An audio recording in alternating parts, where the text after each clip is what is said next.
Vercingetorix, legendary Gallic king who united ancient Gaul in a heroic attempt to resist the invasion of the mighty Roman Empire and its famed general Julius Caesar. He is considered to this day the first national hero of France for his valiant defence of his homeland. But what made him so special? And was he ultimately victorious in defeating the Romans? Let's find out together right now. The name Vercingetorix translates literally to Great Warrior King, believed to have been more of a title bestowed upon him for the many successful battles during his life. Gauls famously kept their real birth names a secret, known only to close family. They believed there was power in a name, much like in many of the mythologies we cover on this channel. He is described as a tall and handsome man, a strong and charismatic leader who, much like his great rival Caesar, was renowned for his inspirational public speeches and rallying war cries. Despite what would become a name and story to last thousands of years, very little is known of the early life of Vercingetorix. He was the son of the Gallic chief Celtulus, leader of the powerful Auvergne tribe, and is thought to have been a fierce and intelligent warrior even in his early years, as he fought in the various tribal conflicts that plagued the country. He was truly tested for the first time when several German tribes were forced by wars of their own to emigrate into Gaul, disturbing the delicate balance of the many tribes and inevitably leading to conflict. Caesar, who at the time was governor of nearby Hispania, modern-day Spain, saw this as an opportunity to gain influence in the region. He defeated the strongest Germanic tribe, the Helvetii, and proceeded to wage war on the others that followed, actually enlisting the aid of several Gallic tribes as mercenaries to bolster his forces. Vercingetorix was amongst the Gauls that fought for Caesar, and many believe this is where he gained valuable insight and experience into the workings and tactics of a Roman legion, knowledge that he would make good use of later in life. With the German incursion into Gaul dealt with, Caesar, rather than retreating back to Hispania, began expanding his control in the region. His plan all along, he introduced Roman law and culture, something the Gauls were not willing to accept. This led to one of the Gallic tribes rising in outright rebellion, the Eburones, as he was wont to do, and in the typical style that made him one of the most successful generals in all of history. Caesar took command of his forces personally, and, without hesitation or mercy, crushed the Eburones in one fierce battle. With the conflict won, Caesar proceeded to massacre the survivors as a warning to other tribes against any future ideas of freedom. Many were sold into slavery, and the tribal-owned lands were burnt to the ground. By this time, Vercingetorix's father had died, promoting him to chieftain of the Auvergne tribe. He was outraged by the punishment of the Eburones and demanded war was declared on Rome in revenge. The tribal council of elders was scared, however, and not willing to take the risk. This was not good enough for Vercingetorix, and in 52 BC, he went against the wishes of the council and took matters into his own hands. He attacked the Roman-occupied settlement of Cenabum, massacring the forces stationed there. Capturing all the food supplies hoarded by the Romans inside the town, he handed them out amongst his people and armed them with Roman weapons. Messengers were sent throughout Gaul to spread the word of his victory with a rallying cry for more to join their cause and rise up against their Roman oppressors. Almost all of the tribes responded. It was a huge moment. The story of Vercingetorix and his brave victory spread like a wildfire. His forces grew exponentially and the fight for freedom had begun. Caesar was out of the country at this time and so had left his second-in-command Labienus in charge. Whilst clearly a competent general, Labienus was not the equal of Caesar and struggled to contain this new threat. The guerrilla tactics employed by Vercingetorix were new to him, and many successful blows were dealt to Roman camps and supply lines. Food was running short, and with winter approaching, the Roman position was becoming more and more vulnerable. When news of the revolt and this new threat reached Caesar, however, he was decisive in his response, mobilizing his army immediately and marching back to Gaul. He was so determined to react to this new enemy that he forced his troops to travel through blizzards and over mountains of thick snow.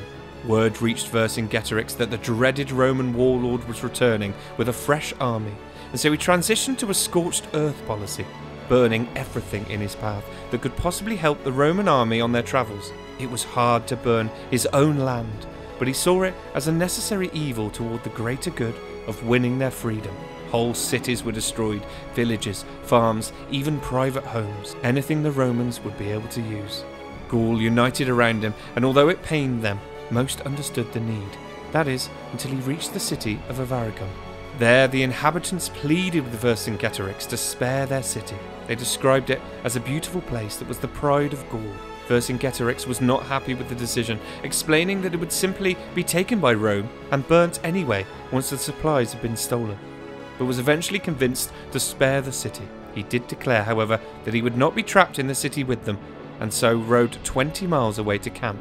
Caesar arrived shortly after at the head of his mighty army to find the city heavily defended and fortified. He immediately laid siege to the town, surrounding it with trenches and towers, but the Gauls would not be broken easily, and the fighting was long and fierce. As determined and tireless as the Gauls were, however, Caesar was a match for any man in that regard, and each time a siege engine was destroyed, he ordered the building of a new one. Thus, the battle raged on for many days and weeks, with no side willing to give in, and no end in sight.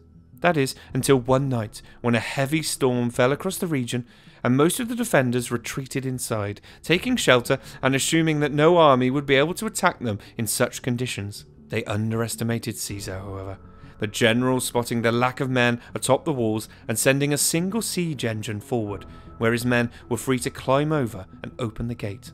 A slaughter followed as the city was taken without resistance. No quarter was given, and of the 40,000 people inside the walls, only 800 escaped to tell the tale.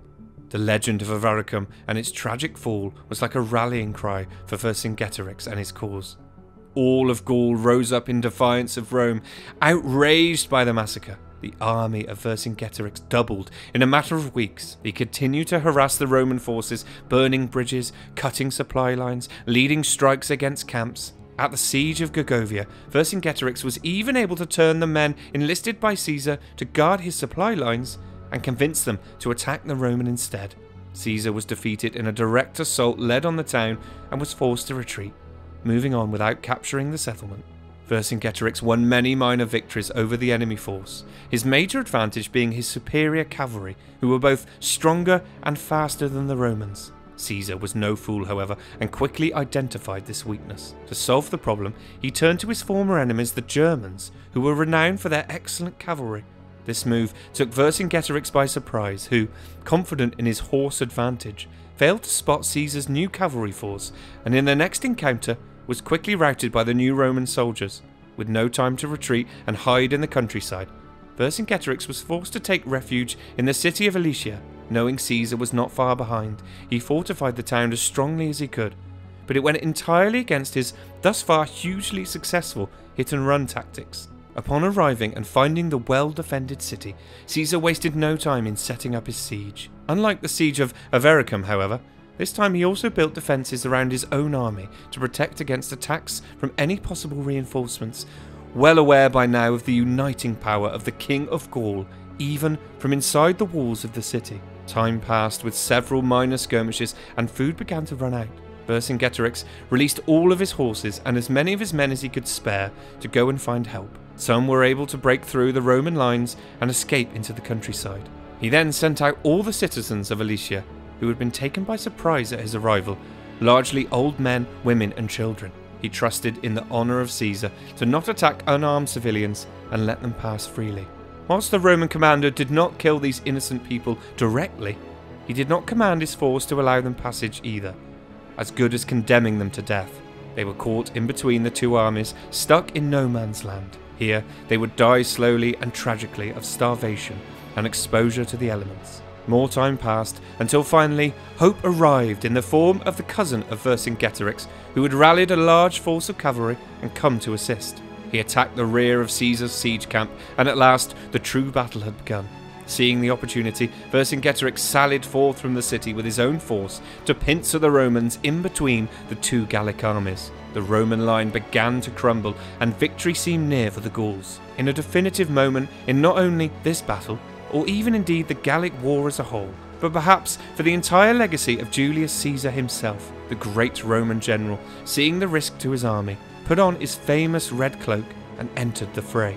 Instantly recognisable to his men, he was a towering presence as he cut down Gallic fighters, inspiring the Romans who rallied hard, turning the tide of the battle until they were finally able to overcome the Gauls and win the day for Rome. It was a crushing defeat for Vercingetorix, who had come so close to being the man to finally bring down the mighty Julius Caesar. Retreating back behind the walls of Alesia, all hope was now lost. Vercingetorix understood their position better than anyone. The reinforcements he had been waiting for had been defeated, his force was left in ruin, and the siege would continue. He had no choice left but to surrender. There are two different versions of what happens next.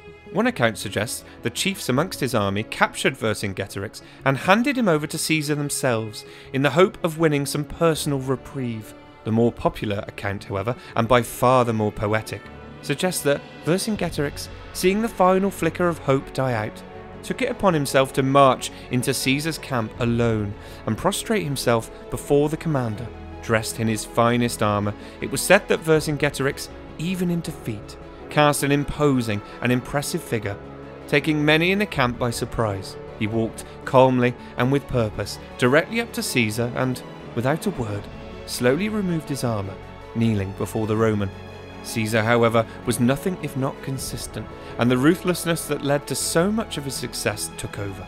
Rather than honour this bravery shown by a challenging and respected foe, he ordered the Gaul thrown in chains and taken back to Rome, where he would be paraded in a cage as part of the triumph to celebrate the conquering of Gaul. The remaining defenders of Alesia were either massacred or sold into slavery. Vercingetorix died several years later, still a prisoner in Rome, quietly and without fanfare. A death not befitting the heroism and drama of his life. His legend, however, remained, growing over the many years since. Revered now as the first true hero of France, he is remembered fondly for his brilliance on the battlefield and his charismatic leadership that was able to unite all the tribes of Gaul, coming so close to defeating Caesar and winning freedom for his homeland. A fascinating figure from history and a true reminder of the fine lines that shape the world we know today. If Vercingetorix had been able to press his advantage and win the Battle of Alesia, the story of Julius Caesar and the Roman Empire may have been very different to the one we know.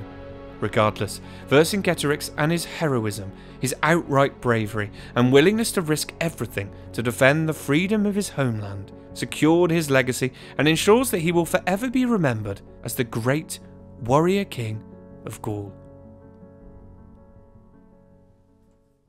Hey guys, thanks for watching. If you enjoyed the video, don't forget to hit that subscribe button for more great stories. Cheers.